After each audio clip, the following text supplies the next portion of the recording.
Okey, sekarang kita berada di Kampung Alok Kandar di Jitra Kedah. So jadinya kami datang ke sini untuk nak tunjuk macam mana sawah padi. Inilah sawah ya.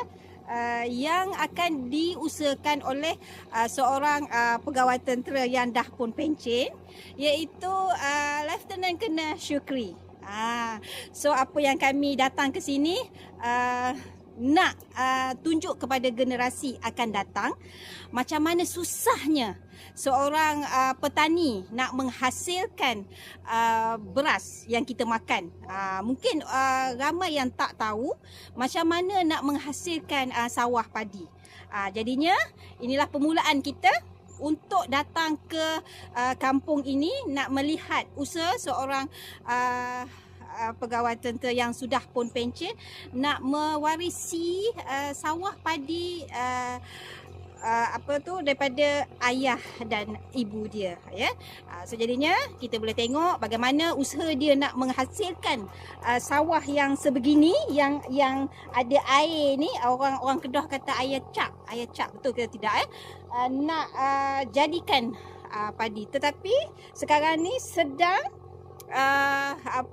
tanah memajak, macam traktor tu kan, nampak ya, nampak traktor tu. Mereka nak bersihkan sawah, nak memajak, dikatakan memajak ya. Selepas dah memajak barulah ditabur benis padi. InsyaAllah kita akan datang lagi bagaimana padi tu akan menghijau.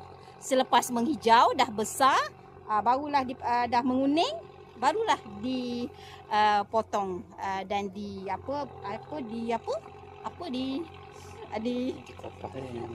diproses menjadikan beras, dihantar ke kilang lah.